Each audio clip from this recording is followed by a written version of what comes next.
good sign. Hello? Troy Anderson. Yeah, it's Troy. Troy. Hey, man, I wish I had your typing skills, man. I could just hear you just going, this is good. Oh, real fast, huh? Yeah. Hey, that's good. Well, it's too bad I don't have better computer skills. The consensus in the live chat is it's Windows 10, but and I got an ongoing feud with Jay. She says Windows 10 is better than Apple. Hey, but your wife has she got the Apple computer, huh? Yeah, but she's at a conference. I use that some of the time, and that one I can use video, and everything works real nice on that one. But I downloaded the Microsoft 10, and now it's got some kind of problem. Yeah, I tell you what, I've been dealing with, you know what, Microsoft owes everybody a lot of money, all the way back to 3.1. I don't remember the 5-inch floppy disks they had, and then 95, and on and on and on it went. Now, so hopefully they'll get things wider. But Troy, welcome to the Edge Television broadcast. We're going to be talking about the book there you wrote with Paul McGuire, The Babylon Code. Before we get going, why don't you introduce yourself to our listening audience, as who you are and what you're about real quick. Okay, yeah. So I'm an investigative journalist. I've been a reporter and editor for about 25 years. I worked at the Los Angeles Daily News for 11 years and was nominated for a Pulitzer Prize about a decade ago, and recently was executive editor of Chrism magazine. And Paul McGuire and I wrote a book at the Faith Forward Hachette published called The Babylon Code. All right. Now, so what inspired you guys to write this code, or write this book about the code?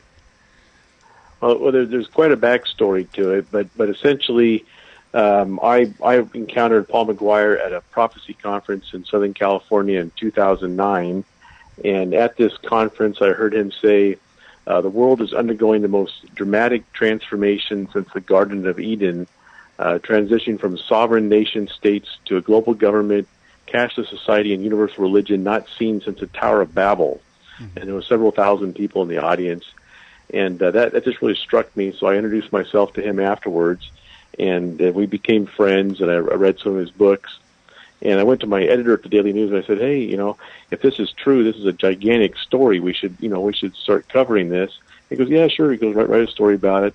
And then that began the investigation into, is this really happening? Are we really in the run-up to this global government that the Bible talks about? Mm-hmm. Well, now there are, when we talk about a code, it has been said that the Bible contains a code in and of itself, and they've been talking about that code and just euphemistically referred to as the Bible code. So is this another code, or is it a code written in a completely different way, or how do you differentiate between the two? Yeah, well, when we say the Babylon Code, what we're referring to is a prophetic mystery in the Bible involving Babylon. It might come as a surprise to some people that Babylon is the second most mentioned city in the Bible, besides Jerusalem. And you first hear about Babylon in Genesis with the Tower of Babel story and Nimrod. And Nimrod's considered an archetype of the Antichrist, and he essentially institutes what's essentially the first world government and economic system and a cult-based religion. And there at the Tower of Babel is where all your mystery religions, secret societies all originated there. And then Babylon plays a central role in the books of the prophets in Daniel, Ezekiel, Jeremiah, and Isaiah, and King Nebuchadnezzar, and he's also an archetype for the Antichrist. And the prophet Daniel interprets his dream and foresees these great empires that will rule the world, beginning with Babylon and eventually this end times system. Mm-hmm. And then Babylon reemerges in Revelation as Mystery Babylon and Babylon the Great. And Apostle John used this, strange way of referring to this system or this whatever it is. And so this book is a combination investigative expose combined with a prophetic exploration of this great biblical mystery, this prophetic enigma that runs throughout the entire Bible. Mm-hmm. Do you subscribe to the idea that there is a Bible code? I think I read some of those old books about the Bible codes and such like that, and I think that even the rabbis that have studied the Bible for thousands of years, they believe there's 4 levels of meaning to the Bible. You have like the very simple, just the straightforward level that any child can understand. You know, these great stories in the Bible.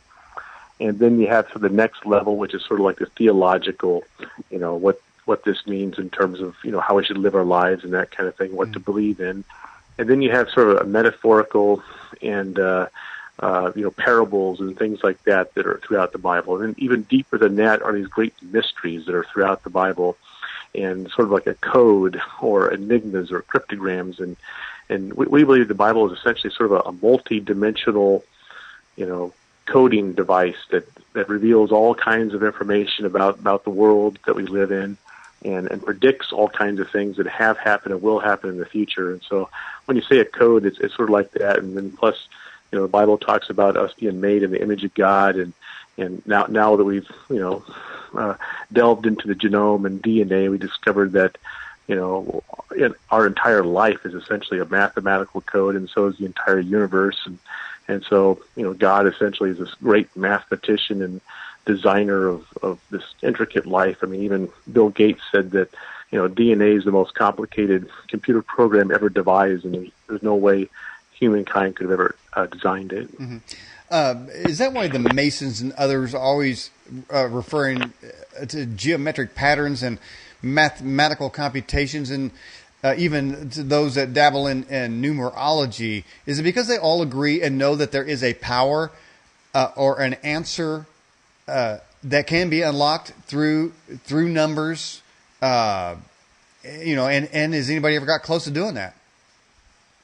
Yeah, I think you know, different groups and societies and cultures, and you know, people have gotten close to trying to understand, you know, sort of the way the universe and life is really made up, and you know what, you know, we exist in this three-dimensional plane, and we see, you know, sort of what's going on here in the physical realm. But of course, you know, the Bible tells us there's far more going on. There's many different dimensions and spiritual levels.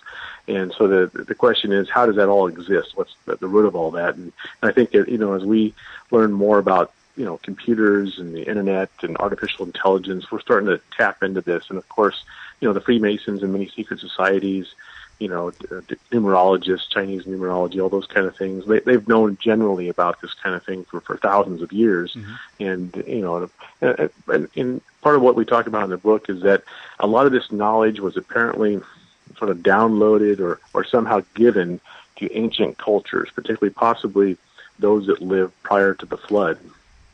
And there in Babylon, which, you know, Nimrod was I think the great-great-grandson of Noah or something like that.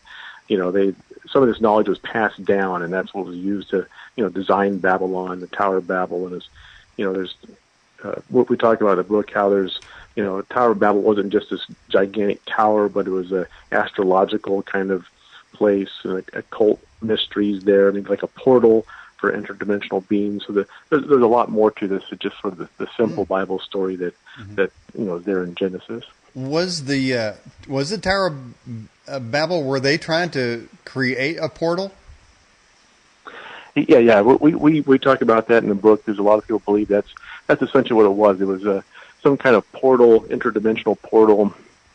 And my co-author often refers to it as a Stargate. I don't really like that word, but you know, some kind of portal that was opened up and allowed these, you know, these interdimensional beings or demonic beings, maybe even, you know, Lucifer himself, to, you know, enter our dimension and provide all this information, the mystery religions and the secret knowledge that you know, the different secret societies have passed down for thousands of years. So that's we delve. Of course, you know, the Tower of Babel could have happened a long time ago. There's some evidence that it perhaps could have been built as far as 40,000 years ago or 10,000 years ago, rather than just, you know, 4 or 5. Mm-hmm. And so, you know, that's a long time ago, and you know, so what we know today has all been passed down over a long period of time. But we delve into sort of the best credible evidence you can find, you know, and into exactly what this was and its significance. Mm-hmm. Troy, as we move into our interview with you, there are questions that come in to us from our viewers and our listeners. They come through some put their questions in the live chat. Some send it on our Fast Blast. So let's get to a couple questions, and we'll get back to more of the book. This one here is from Cheryl, New York. says, is Jeremiah 50 and 51, Revelation 16, 17, 18, are they talking, they're talking about the daughter of Babylon. Is that the U.S.? Yeah, we delve into that in the book, and there's many people that believe that, yeah, the daughter of Babylon is potentially a reference to the United States. And of course, Revelation picks up all kinds of imagery and prophecies and such from Jeremiah and throughout the entire Old Testament. And I'll leave it up to people to get the book and find out more. But the daughter of Babylon is many people believe it could be a reference to the United States, and of course, in Revelation 17, 18, it talks about the destruction of Babylon, either near the end of the tribulation, and some people believe perhaps before the tribulation. Mm-hmm. So it's all very intriguing. Okay. Here's another question came in. Is Babylon the city the same as Mystery Babylon? There seems, many times with the Bible, there seems to be a double reference. And, essentially we think that, this Mystery Babylon and, Babylon, the actual one, it refers to a city, that there could be like multiple headquarters of this end times Babylon system. Perhaps New York is like the financial epicenter of it. Of course, there's all kinds of, occult symbolism in New York and Washington D.C. and throughout America, and you got the Statue of Liberty, which some people we talk about in the book, that the Freemasons that designed the Statue of Liberty could have been inspired by Semiramis, sort of this possible wife of Nimrod, the Queen of Babylon, the originator, whore of Babylon, or originator of the mystery religions, and so that could be interesting if that's the case. Go ahead. And so in terms of whether Babylon is a city, we think it's probably like New York could be one of them, Washington D.C. could be another headquarters, maybe the city of London, maybe Rome, maybe even ancient Babylon. Saddam Hussein was rebuilding the ancient city of Babylon in Iraq before he was deposed and ultimately died. So maybe at some point that is resurrected. In fact, the Obama administration had actually dedicated funding to help rebuild the ancient city of Babylon in Iraq. So it's all very intriguing. There have been guests on this program, Troy, that have suggested that one of the reasons the United States went to war with Iraq was to get some of the artifacts in the museums and various things, and some even claim there was a portal over there. Have you heard of anything like that? Are there artifacts of that would contain power or give access to portholes? Yeah, I've heard these things. I wasn't able to pin down any of this stuff for the book. My co-author has talked to me about possibly they found ancient, bodies or possibly ancient Nephilim DNA that may have been obtained. This is all sort of like either speculation or rumor. I wasn't able to pin down any actual evidence that we put in the book, but there's all kinds of if you go on the internet or social media, there's a lot of people that talk about this kind of thing. So it's hard to ferret out exactly what the truth is, but there is speculation about that. Okay. When you talk about a mystery or a mystery Babylon, people read a mystery book or watch a mystery television show, movie, whatever, because they want the mystery solved at the end of the book or whatnot. How did you solve the mystery? Yeah, so what we did is, I'm an investigative journalist, so we did over 100 different interviews with the most credible, people we could possibly find. Everybody from, Billy Graham to Dr. Tim LaHaye to Joel Rosenberg, Rabbi Jonathan Cahn, and Bible scholars like Mark Hitchcock and many others, faith leaders and prophecy experts. But then we also interviewed all kinds of secular experts, Noam Chomsky and professors at Princeton and Oxford.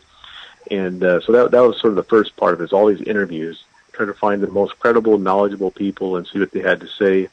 And, the overwhelming consensus among all these faith leaders and prophecy experts is that we are in the run-up to this end times, system the Bible predicts. But then even more surprising, all these secular experts say that we're approaching the end of human civilization. In fact, Oxford, MIT, UC Berkeley have created institutes to study what can be done to stop the end of human civilization. And Oxford now releases an annual report listing the top 12 threats facing humanity, and they actually list a global totalitarian government as one of them, along with nuclear war, artificial intelligence run amok, some terrible pandemic, extreme climate change, those kind of things. So we did all these interviews. Then I read several hundred books on this topic and reviewed, tens of thousands of pages of, government academic documents and news stories in mainstream media. So the back of the book it's all documented and footnoted, and so essentially we tried to put together the best possible evidence, and then, so as an investigative reporter and a prophecy expert, sort of go through this whole thing, this prophetic mystery in the Bible, and is this really happening now? And that's what we try to take you through as you read the book. Yeah.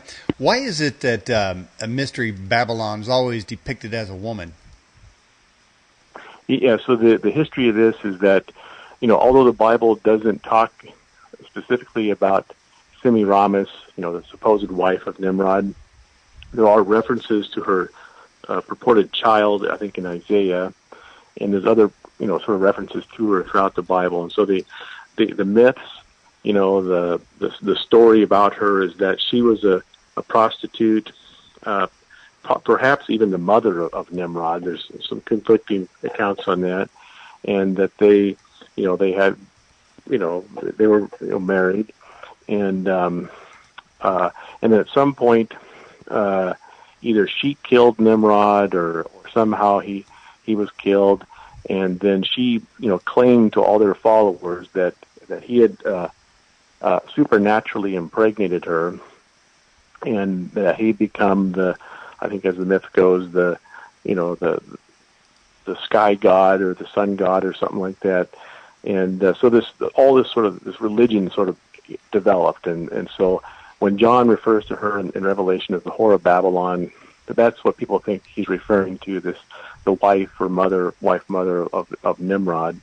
Mm-hmm. And of course, there's all kinds of extra biblical sources that talk about her and such. And then she's sort of considered the founder of the mystery religion. So if the Illuminati really exists today, people that are member of these supposed bloodlines, some of them trace themselves back to Nimrod. They come out and openly admit this.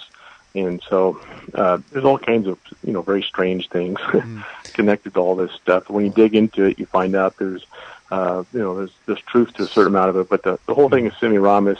We included it in the book. We point out that, she's not directly named in the Bible. And there is a lot of myth and question about, who she was and the role she played in all this. Well, every time you say Nimrod, I think of Obama. He's a real Nimrod. But then you talk about the whore of Babylon, then I start thinking about Hillary. But, I mean, is that the one that runs the United States or becomes, the eventual president? Are they already part of this master plan or not? Yeah, I mean, many people we interviewed believe that the political leaders throughout the world, many of them, or if not most of them, are essentially sort of puppets that have been placed there by the elite. There's one poll done by the University of Chicago that found that 51% of Americans believe a so-called secret cabal actually sort of runs the world.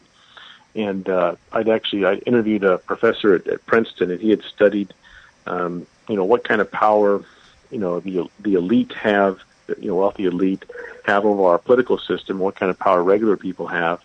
And he thought going into it, he'd find out that, regular people have, a decent amount of power, but the study confirmed that the elite now pretty much have all the power, and regular people have almost none. And so he told me it's pretty much a rigged game.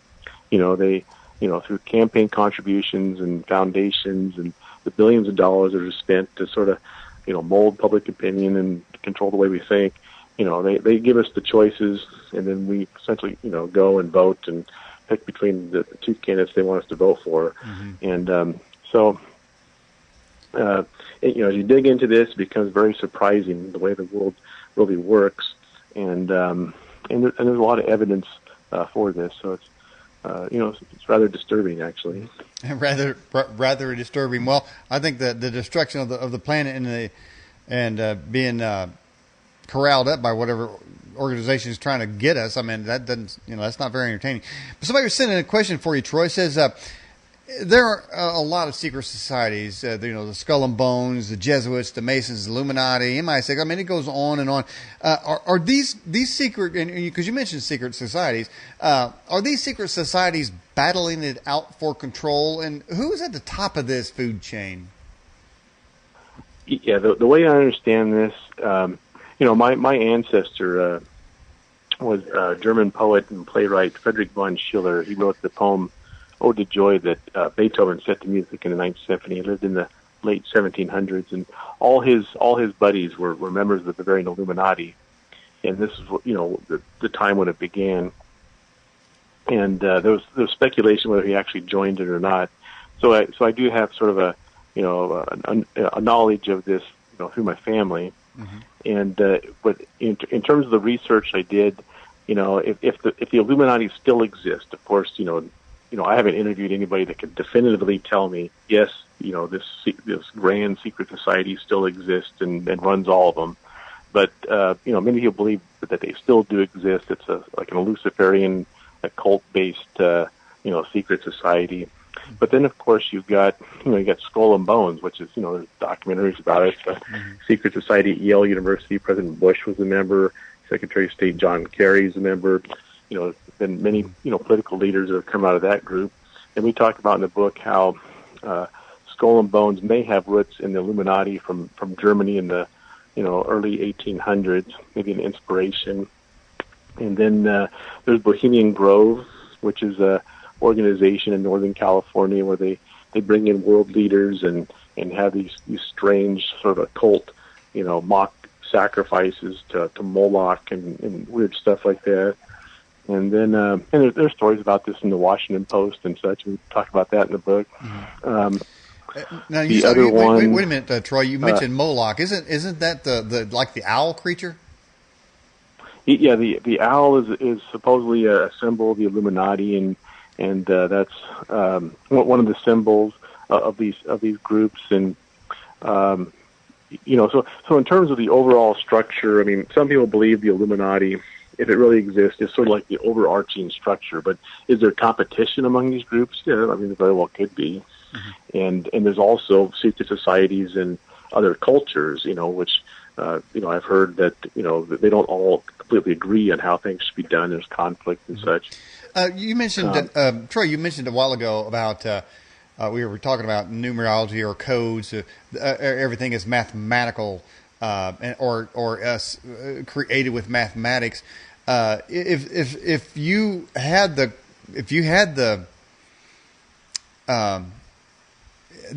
math, I guess, could you create life from it? And let me put it this way. When we're talking about the Tower of Babel, when it says that, behold, they may become as gods. I mean, isn't that unlocking them unlocking the mathematical code? Is that what the fear was? Yeah, that's a distinct possibility. Yeah, because God said, if he hadn't intervened in that situation, who knows what humanity could have accomplished. Of course, today we're witnessing this happen with transhumanism and just all the advances in knowledge and everything. So, what exactly are we capable of once you reach a certain point? And so perhaps they had a lot of this knowledge at that time, and then because the languages were confused, it all sort of got stalled, and took us thousands of years to sort of get back to that point. So yeah, it's a very intriguing question, and we're on the sort of the verge of doing many of these things, like you just mentioned. Yeah. In our live chat right now, I'm watching it, Troy, as we converse. Somebody put a picture with all types of logos in it. Of course, there's the classic AOL, Target's in there, CBS, the all-seeing eye, the rainbow of the NBC, but Exxon with the double X. You have all these. Did these companies, are they trying to tap into the secret codes and to bring them wealth and power? Or is it just random things that they don't really mean anything? Somebody sent me some of these videos that showed all these different, multinational corporation logos and such, and talked about how they, there could be some kind of link to the Illuminati and the secret societies. I haven't had a chance to dig into that yet, and I was going to do that for the next book, really sort of delve into that and see what kind of evidence there is for those kind of videos you might find on YouTube and such. But yeah, there's we do talk about in the book that this occult imagery is literally spread throughout all of society. I mean, it's you'll constantly see it, like at Super Bowls and Grammy Awards, and you'll see all kinds of sort of cult symbols and imagery. You'll see it in music videos. You'll see them in Hollywood movies.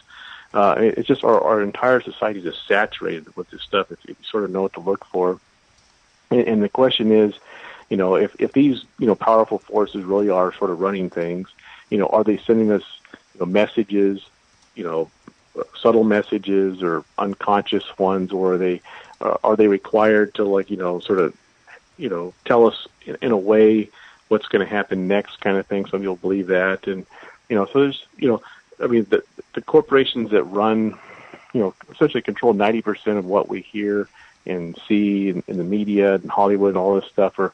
There's just a few corporations that run everything now, and so everything's sort of tightly controlled. I used to work in the mainstream media, and I remember I read Jim Marrs' book back in 2000, Rule by Secrecy. It's sort of an underground classic in this field. And after I read it, I went to my editor at the LA Daily News. I said, "Wow, I just read this book, and he's an investigative reporter at the Fort Star Telegram, and he dug up all this stuff about the Rothschilds and the Rockefellers and all these secret societies and such." Well, there you go. There's a whole nother crew right there. I remember during one of the election cycles, Skull and Bones was brought up, and both Bush and Kerry was asked about that. And one of them said, "I'd tell you, but I have to kill you." But I heard that they actually had to drink blood out of Geronimo's skull, which I think at Yale University, which I believe that the Indians wanted that skull back. Are these just child's games that they play, incantations and such, or do you think they have a real effect? I think I saw a documentary on Skull and Bones, and that, as I recall, that was, whoever they interviewed in terms of, is it just sort of like college prank kind of stuff? That was the argument. It's just sort of, college kind of stuff, fun things you do when you're in school. But, these are very powerful people that they emerge out of this society, and it's interesting how many people come out of Skull and Bones. I think I cited a survey in the book that, was it like, let me find it real quick.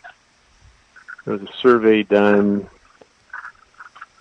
found that, found 19% of voters believe secret societies such as Skull and Bones produce America's political and financial leaders to serve the wealthy elite.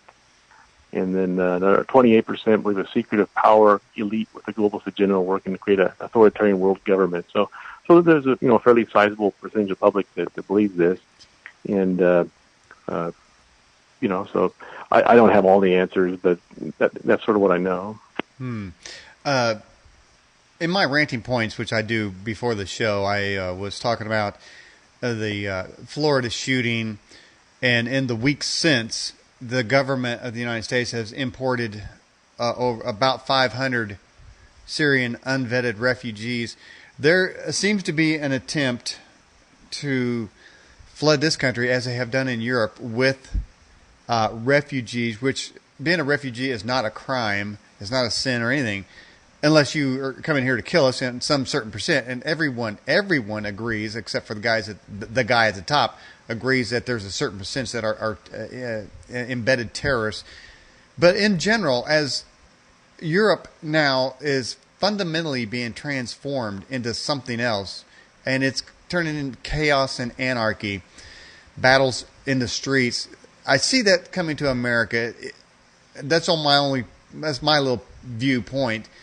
Do you see any of that, the mass immigration to merge civilizations or cultures that are diametrically opposed and will never integrate with each other as a ruse, as a control factor to bring global governance? My co-author Paul McGuire, he wrote an article about this recently. I mean, we didn't cover this in the book, but he talked about how this potentially, of course, nobody knows for sure, like you're saying, could be some kind of way to create instability. Of course, the secret society's motto is order out of chaos. So or the Hegelian dialect, we talked about that. You create a manufactured crisis and you offer the solution, which maybe at some point could be a global government or international economic system or something along those lines. And so who knows what kind of strategies are working, but one thing we do know is that there are very highly intelligent people and billions of dollars spent by all kinds of think tanks and foundations to secret intelligence agencies and that kind of thing to manipulate the way things go in the world. So I mean, who knows if this is part of it or not, but possibly. Muslims in the Middle East are destroying many ancient sites. Are they trying? Is it just because they hate their past or the history of the area, or is it that they are trying to prevent another force, some kind of forces that may come out of there that are trying to stop their manifestation into this dimension? I haven't really thought about that, but I know there was this very strange thing that happened with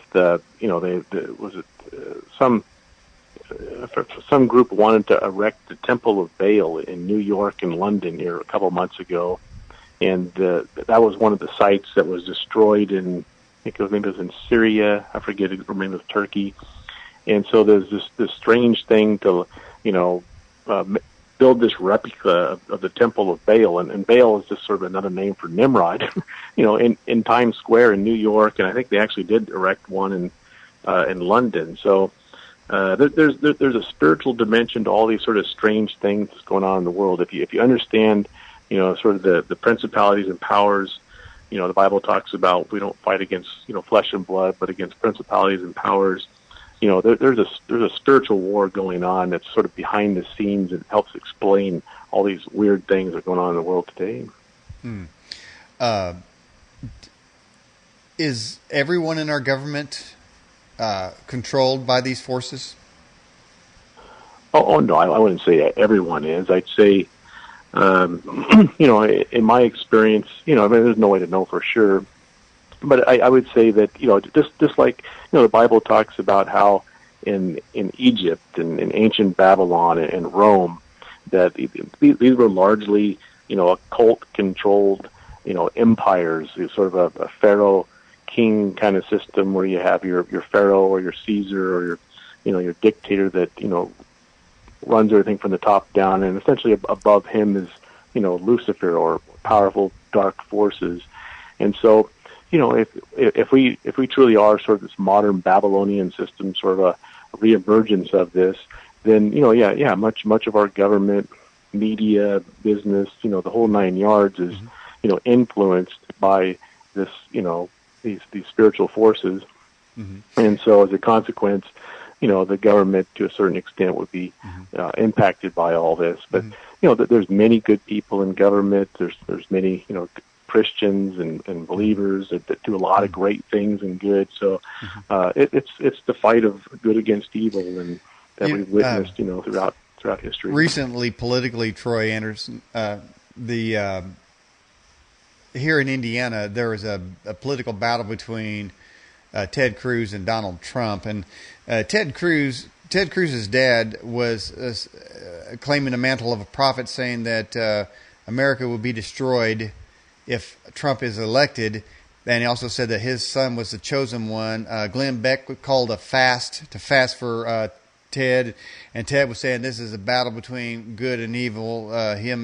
Donald Trump being the Sith Lord, and Ted Cruz being Obi-Wan Kenobi. But he miserably failed. That reminded me of the Titanic when they said even God couldn't sink this ship. Was it pride, you think? why Ted failed so miserably and had to get out of the race right then after making all these claims and being God's chosen? You know, that this whole presidential race has got to be the weirdest one I've ever witnessed in my lifetime. And, you know, I don't know what happened behind the scenes there. You know, there's my wife showed me some video, I think some firefighter, you know, claiming he had a dream that, you know, Donald Trump is, you know, God's chosen, you know, candidate to help turn the nation around. Yeah, I don't know, you know. You know, so certainly, you know, what we've seen happen under this present administration is, you know, we've witnessed the country just this moral free fall and just, you know, a weakened state. You know, we're vulnerable now in terms of foreign policy, and, you know, the country's pretty much a mess, and we're on the verge of possibly some kind of terrible economic crisis. You know, so I don't know if Donald Trump is going to be able to turn this all around, or, you know, but yeah, it's a very strange presidential race. Well, I wonder if he's going to build a wall taller than the Tower of Babel. Now, inevitably, Troy, people may claim that the Babylon Code, as well as the particular Bible code in itself, you mentioned the Bible itself is multidimensional, having there's probably things in there that are even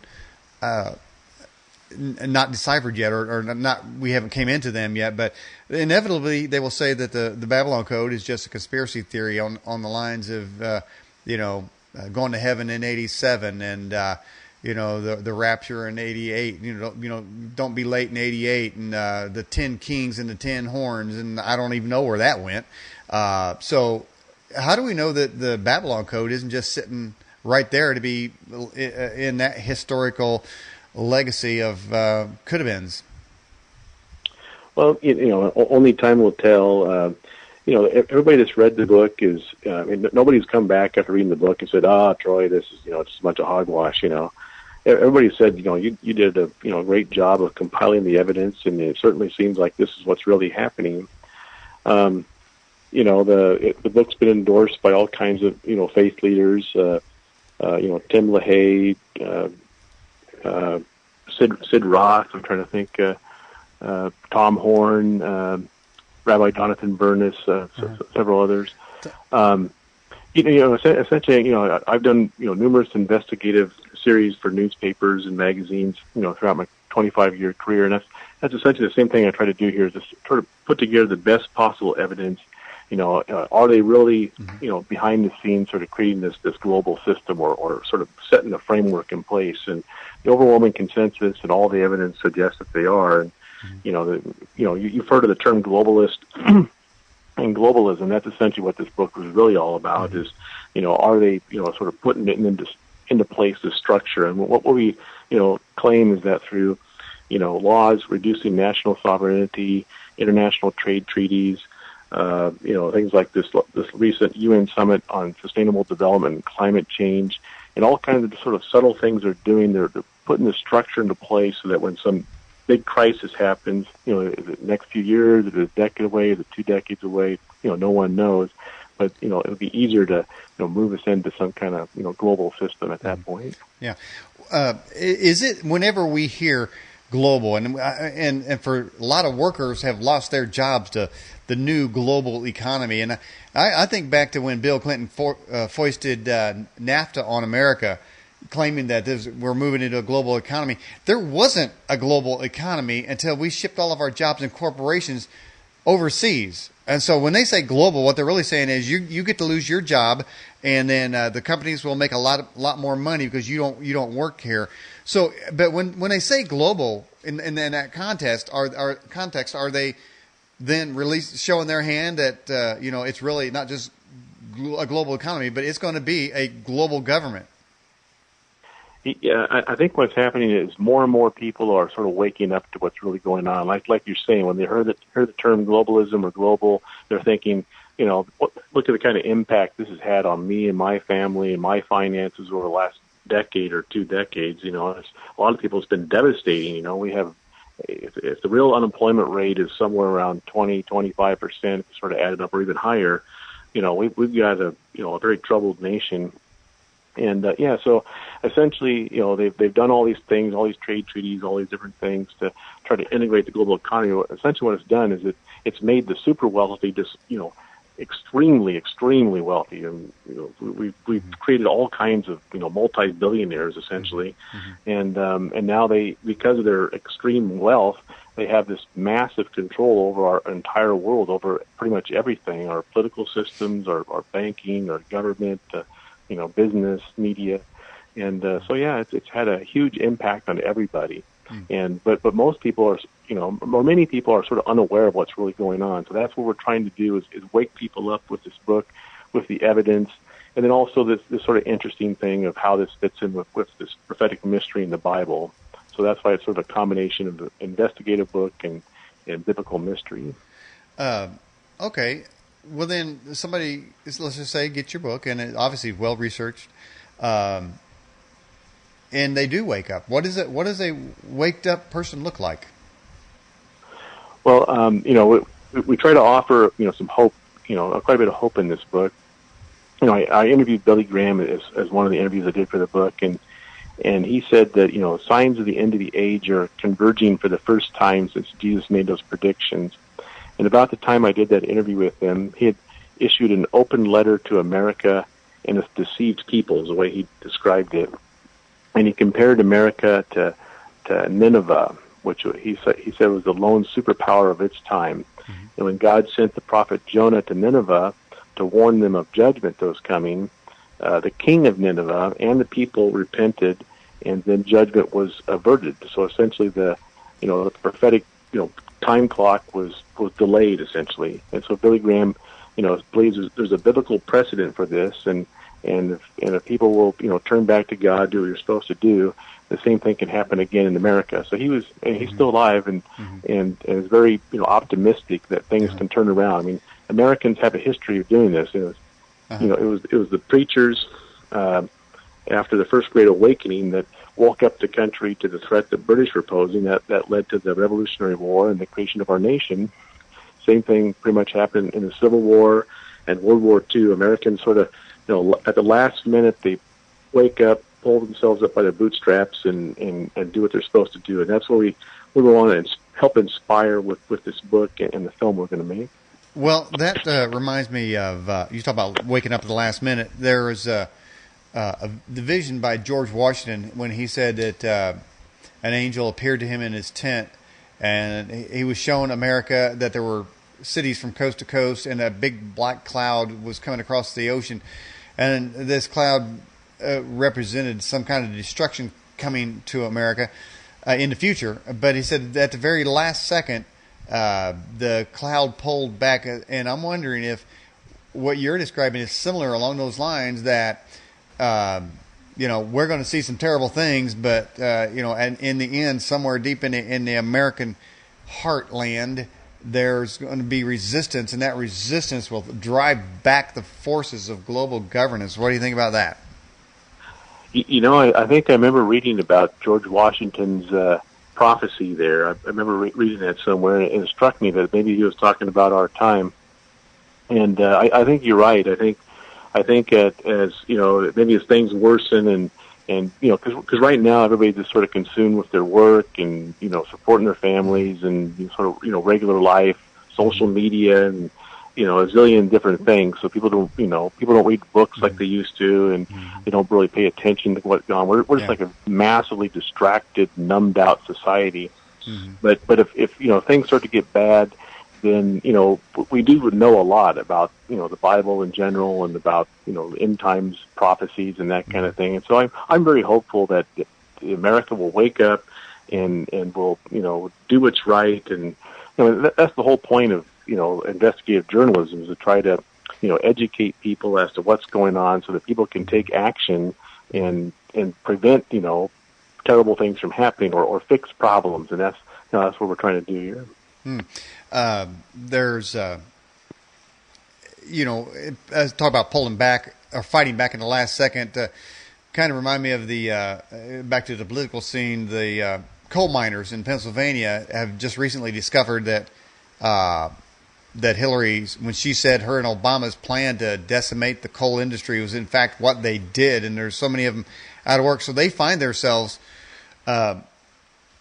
thinking, wait a minute, we voted Democrat our whole life, and now they just vaporized our jobs with the promise of we're going to walk around, stand around and spin a windmill or something, and then so they may switch sides to say the American side.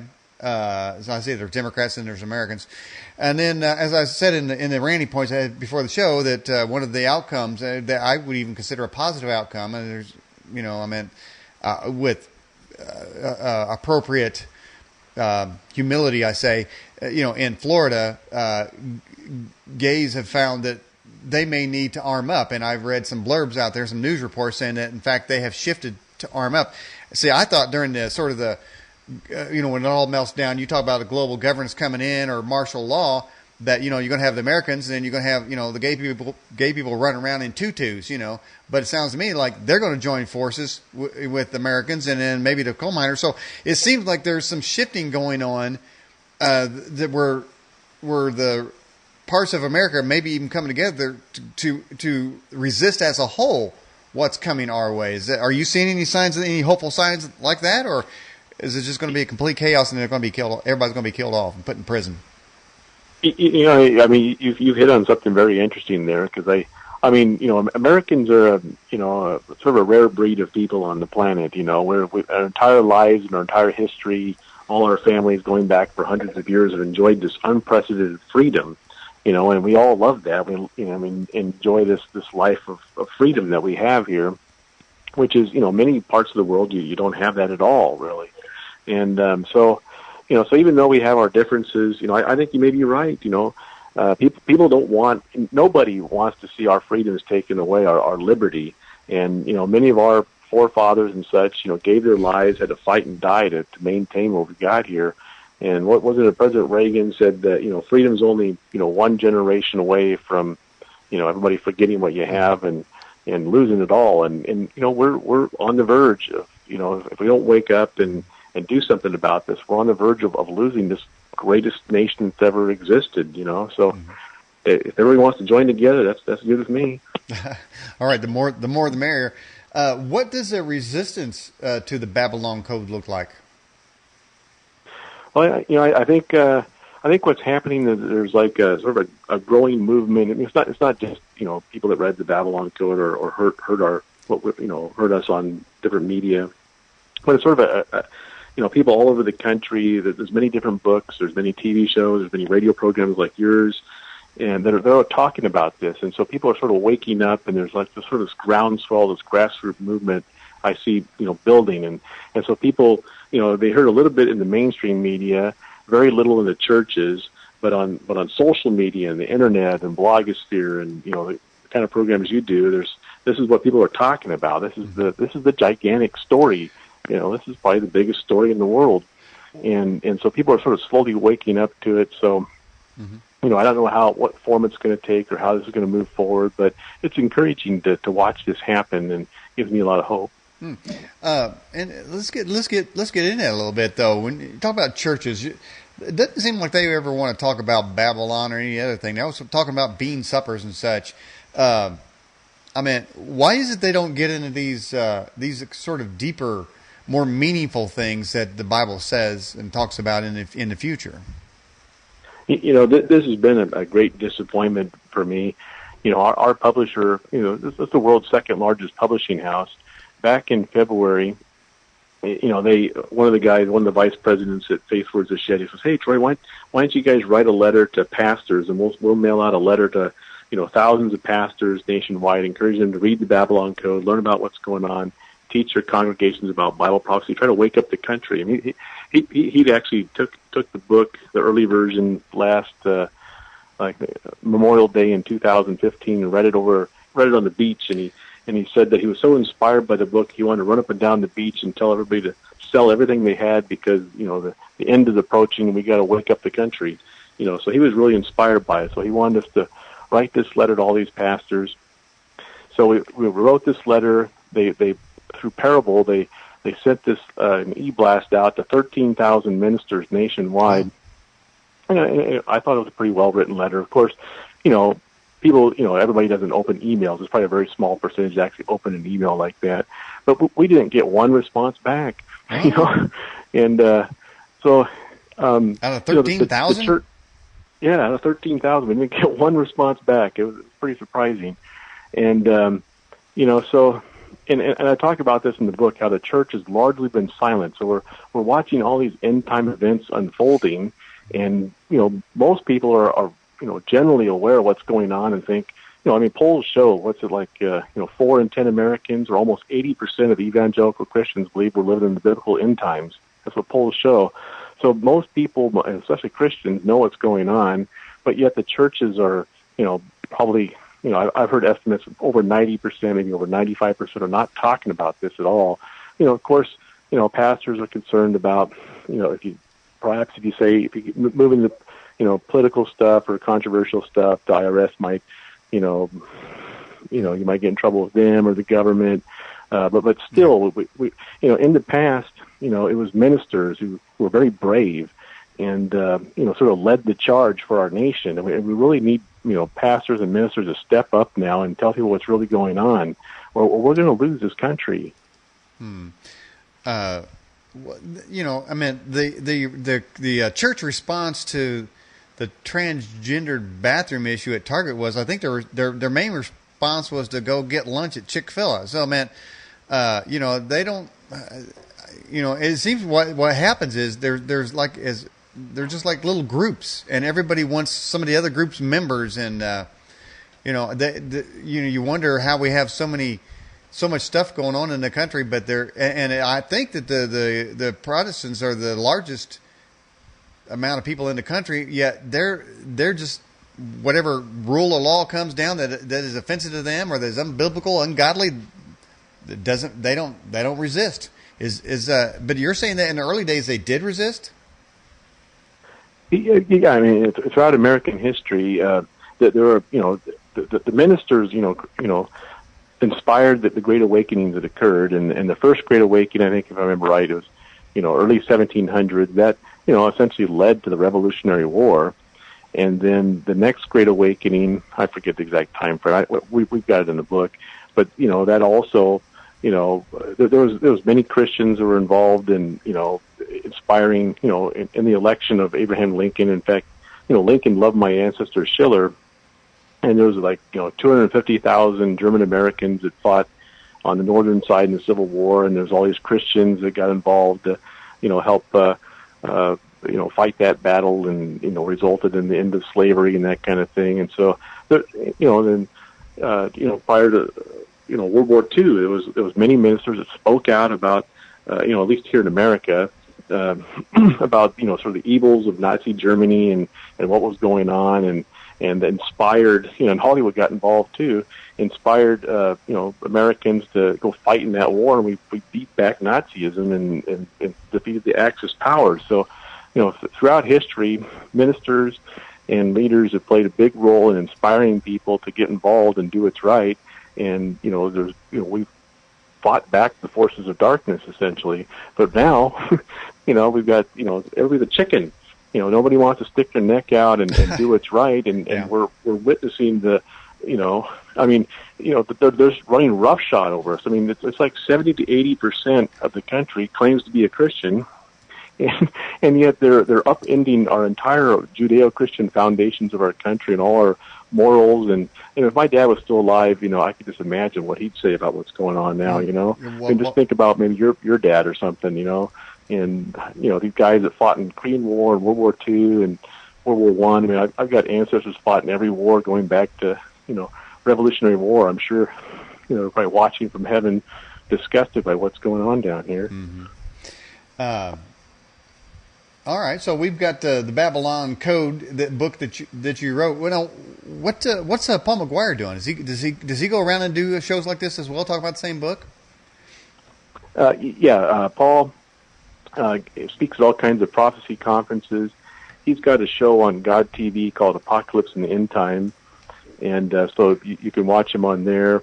He goes on the Hagman and Hagman show quite a bit, and we've done a bunch of TV and radio interviews, and he's actually got a new book out.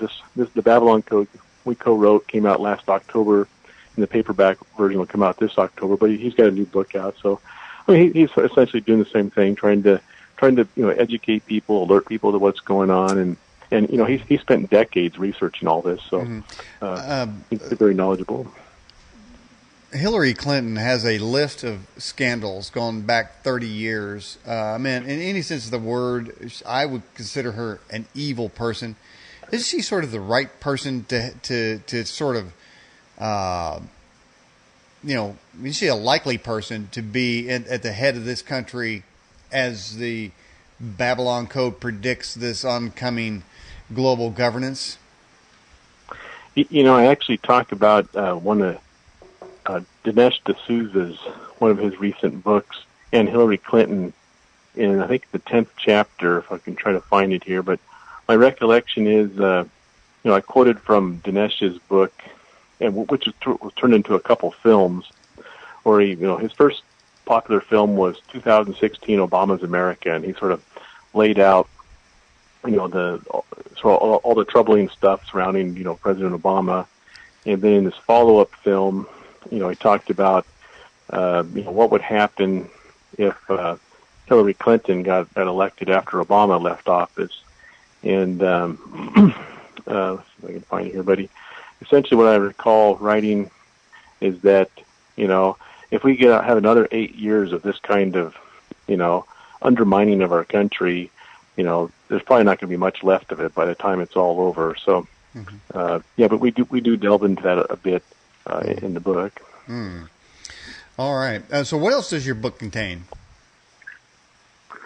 So it's actually a pretty sweeping book that it's sort of written in a way it's an introduction to Bible prophecy, sort of the basic kind of it'll walk you through all the major things involving Bible prophecy, but then it also includes a lot of stuff about secret societies, and this is one thing that very few books about the Bible prophecy have delved into in the past is this connection between Bible prophecy and these secret societies and how it all links together, and so that's a new thing that we've done here.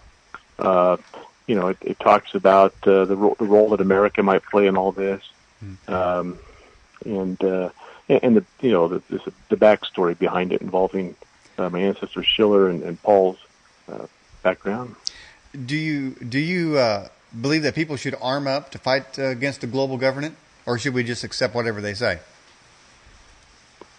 Well, of course, I'm not going to advocate arming up. Why not? But people should be prepared. You need to you have some kind of game plan in order. You should probably have extra store of food and water, emergency supplies. In case things get bad in a certain area where you might go, you might be able to meet other families somewhere. Some people are considering, relocating out of the country. It's just not really clear where exactly you can go to escape something like this. And of course, is this going to happen soon, or is it still a decade or 2 decades down the road? Nobody knows for sure, but it certainly seems like, the dominoes are being put into place and set up, and so I wouldn't delay in getting ready. People have a tendency to put off things, but if this all comes down like the Bible predicts, whether we get raptured out of here, Christians get raptured out of here, at the beginning or some part in the midpoint, it's just prudent to, at least be ready, for any kind of disaster and have some kind of plan in mind. Do you have a disaster plan in place, Troy?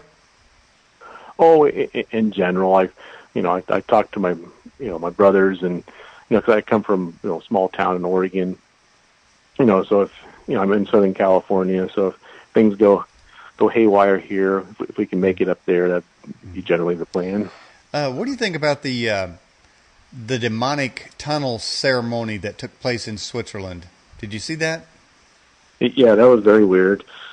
You keep on seeing these kind of things in the media, these, especially with the CERN thing and the, these like locations where there's, it's like occult ceremonies that top government officials are involved in. So, it seems to become obvious that what we're talking about in the book is really happening, and they're no longer shy about this kind of stuff. They just sort of do it out in the open. The media covers it, and everybody just sort of, I guess we're sort of being desensitized to all this. So that's a very dangerous phenomenon. So what's a Christian's role in society now with the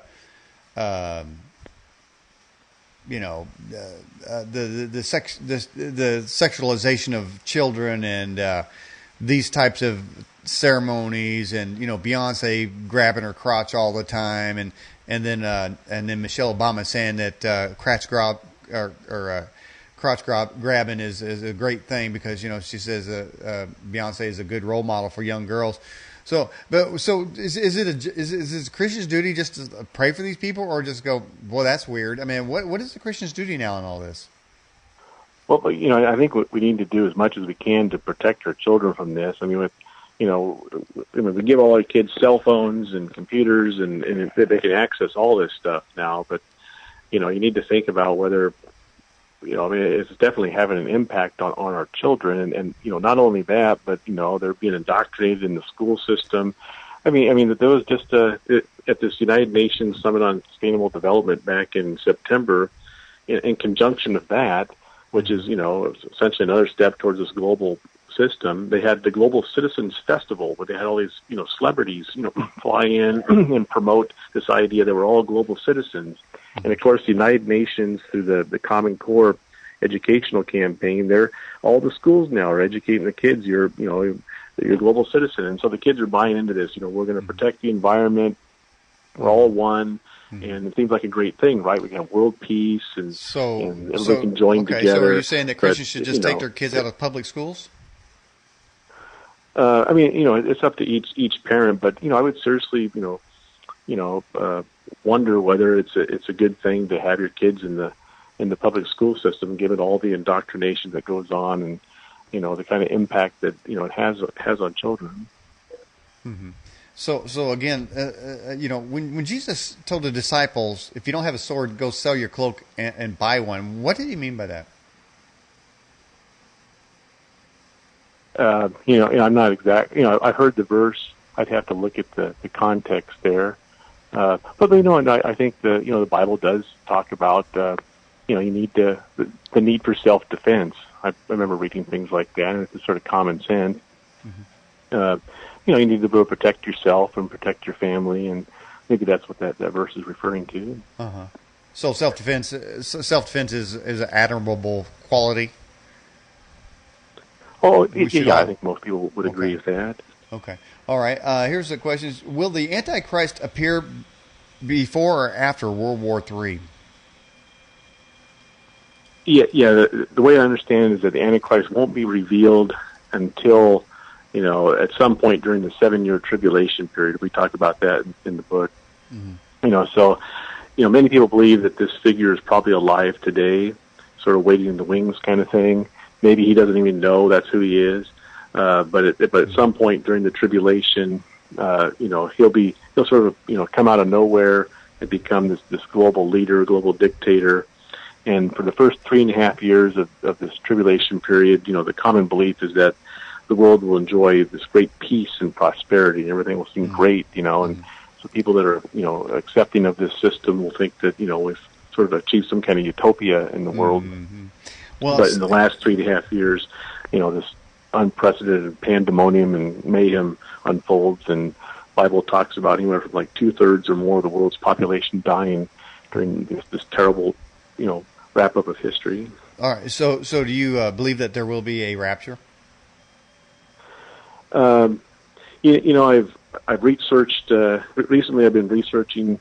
Is the rapture at the beginning? Is it the midpoint? And I haven't really come to a conclusion. For a long time, I believed like everybody else, it was probably at the beginning.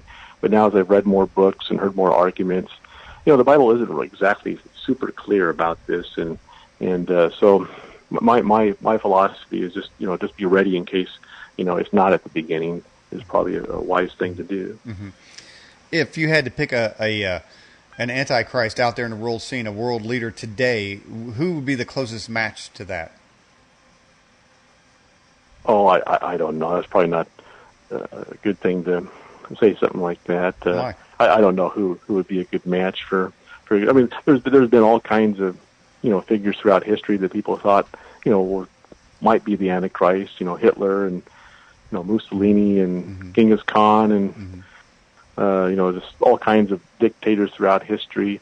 So some people believe that in each generation the devil essentially sort of picks out somebody to be this potential figure because of course he doesn't know when all these things are going to happen. Only God knows the future. So all the devil really has knowledge of is sort of what's in the Bible and what he can sort of glean. And so he always sort of supposedly has a figure waiting in the wings in case this is the time. Now, the description of the Antichrist it says something to the effect that it will not have regard for women. What do you read that as? Yeah, there's this interesting passage about that. So some people believe that he may be homosexual, or just so obsessed with power and military might and control. The Bible talks about this this figure being a great military leader in conquest and threatening the world and that kind of thing. Well, and bringing that under rules. his That definitely subjection. Okay. Well, on the gay part, I mean, I kind of think of Obama and the bathhouse that he attended in Chicago, but on the a great warrior. I mean, he's not a warrior of any kind, so that kind of eliminates Obama, doesn't it? I mean, he's limp-wristed wuss when it comes to doing anything. Yeah. The Bible does talk about the Antichrist being a great military, strategist and leader. So I think it was Hal Lindsey. When Obama went to Germany and the crowds were swooning over him. I think he wrote a column, saying that I don't think Obama's the Antichrist, but he's sort of setting the stage for the leader that will come later, kind of thing. Mm-hmm.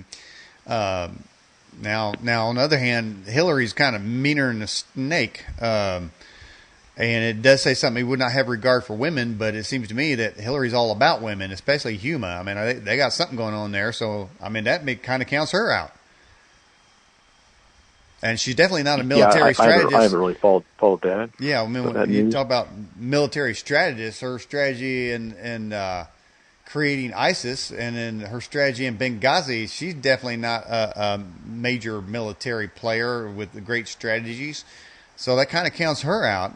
Who else we got? Putin? What about him?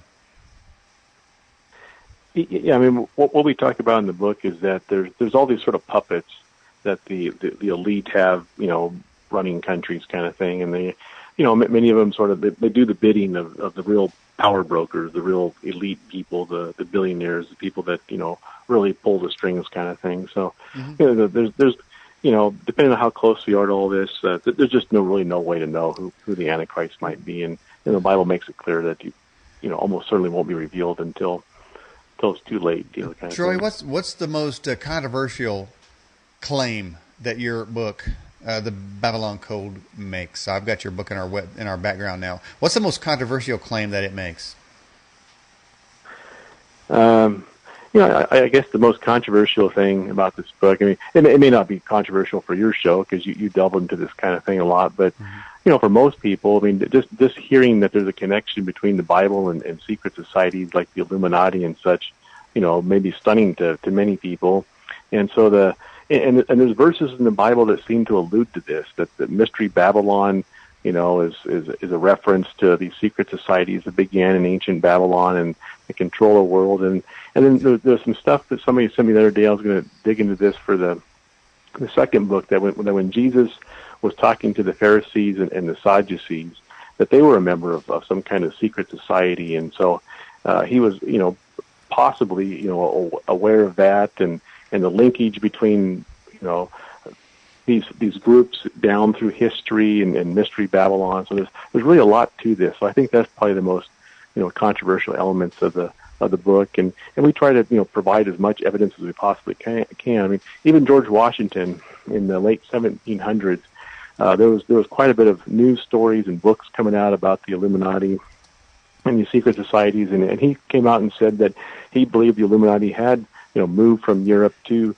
to America, and he was very concerned about it. And then there was, presidents of, I think, Princeton and some of their prestigious colleges that gave sermons on this topic. And, so, and many of our top leaders, we quote them in the book, over the last couple of centuries have talked about the power of these, the invisible government or the shadow government. Even Bill Moyers from PBS, he's did a special on this in the past. And so at the top level, the elite, professors at prestigious colleges, they know how all this stuff works. And so we just try to bring as much evidence together to sort of show that, there's far more going on than meets the eye. Mm-hmm. And if we're getting near the end of the broadcast, we'll take just a couple more questions from our viewers. Guest 836 says, what do you think the fornication is that Mystery Babylon forces the nations to engage in? Is there mass impregnation going on, or some kind of they all fornicating, or what's going on there? Yeah. So what the the kings of the earth committing fornication with the whore of Babylon. What that's commonly interpreted to mean is that the elite of the world, the wealthy, the billionaires, the leaders, have become rich off the luxuries of Babylon and this great economic, political, spiritual system. And this is also part of it, is that throughout the Bible, the prophets, speak of Israel when it, becomes apostate, turns away from God as being like a whore. And so this kind of imagery is used by John to describe this, whatever this religious system is in the end times that's, maybe has the appearance of Christianity perhaps, but is really, sold itself out, for money or for power or whatever, and so it becomes like a prostitute, the whore of Babylon. That's what the common interpretation is. Mm-hmm. Hang on for a second.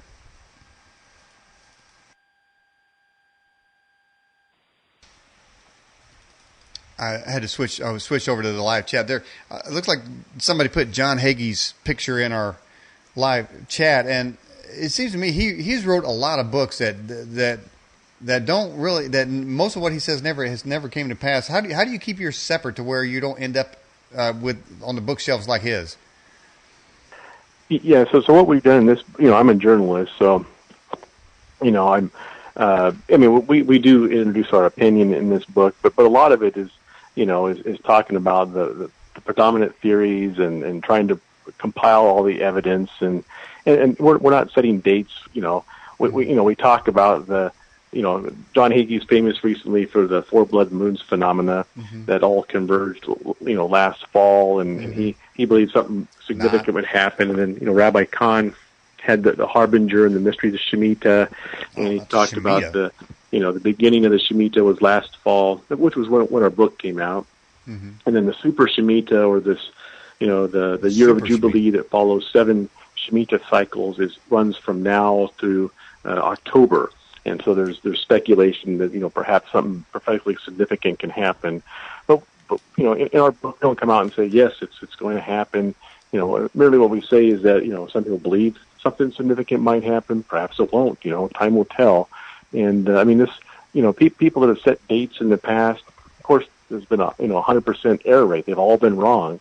So it's just just foolish to try to predict when all these things are going to happen. But there does seem to be a lot of evidence that we're moving towards this, and experts think this could be it. But maybe it's not, or maybe enough people wake up and turn back to God, and then the prophetic time clock gets postponed, and that's really what we're hoping will happen. Well, turning back to God though is one thing, but taking some action seems like it's another. And I think I mentioned that I'm not seeing any action, and that's one thing you can give the credit to the Muslims is they take action, okay, and eventually they wear people down, because the people who don't take action get wore down and just accept whatever demands are being made of them. So hopefully they'll do more than faith without works is dead type of thing, or faith without battling the New World Order is dead, I would say as well. Last question we'll take from our viewers here for you, Troy, and always got to bring in the Catholic Church. What role are they playing in the end time Babylon Code? Are they listed in the Babylon Code at all? So do they talk about men who love the high places, who refusing to eat meat and refusing to marry, dealing with the doctrines of devils. Are they in that book too? For much of Protestant history, for centuries, the common belief was that, Mystery Babylon referred to the Roman Catholic Church, and this has been a predominant belief in Protestant circles for a long, long time. In recent years, this theory has sort of fallen out of favor, but what we do talk about in the book that this end times Babylonian system could have multiple geographic centers, maybe New York, Washington D.C., Rome, Europe, European Union. Only time will tell how this all plays out. So I guess that's what we can say there. Okay. All right, Troy Anderson, we're at the end of the broadcast. I appreciate you staying with us, and as we got through our tech problems, but your cell phone sounds just fine. Anything you'd like to say finally about your book or your website? You go right ahead at this time. Yeah. So if people would like to order the book, you can get it at most bookstores, Barnes and Noble, Amazon, most of your major booksellers, Christian bookstores. You can learn more about me and order the book at troyanderson.us. Then a publisher has a site, faithwords.com/Babylon Code. And then my co-author and I were in the process of turning the book into a major feature film. So stay tuned for that in the next couple of years or so. Okay. Troy Anderson, I appreciate you coming on the Edge Television broadcast. Thank you so much. All right. Good evening.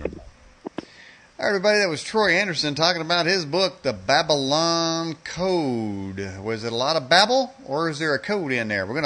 I guess we'll find out in an upcoming thing. But hang on for a second, though. Now, special editions of the Ranting Points here. He said something in the broadcast that they send out an email to 13,000 churches to take some sort of action. And he said absolutely zero did. And isn't that the way that it is? All the churches are battling each other. One church has got a bean supper going on. Another one's got a way down going on. Another one's got a Bible study going on. They all got and I guess these are all good, but where's the action at? Whatever happened to the church that was in early America when they developed something called the Minuteman, where they would say a prayer and sing some songs, and then within a minute they'd go out and fight the British. Churches don't fight for anything. It doesn't seem like Christians fight for anything. They don't apparently stand for anything. They outnumber the opposing forces 10-1 and don't hear a thing from them. Why is that? Don't know. Let's get back to the show. All right, well, that was it. Next week, we're going to have back with us Major General, former Joint Chiefs of Staff, Al Cuppet. He will join, and he will step aboard the good ship Edge, as I am making the internet great again here on the Edge Television broadcast. And that is it. And, by the way, we did start to mention Fat Boy John Hagee, man. I mean, whatever happened. The books in the Red Moons, he needs to get the money back, okay? Because what he was writing, when he writes them books, people buy them, he gets the money, he gets the cash. He got cash. And nothing happened. So why don't he give the money back? And the same thing with Tim LaHaye. Hey, Tim LaHaye, when the rapture don't happen, you need to give a whole lot of money back. Living high on a hog, selling these kinds of books like that, Tim LaHaye. Shame on you, man. All right, that's it. Daniel Lott for the Edge. Wait a minute. What now?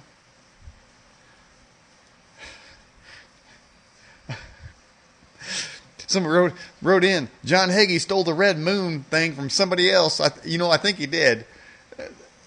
Hagee, now look, man.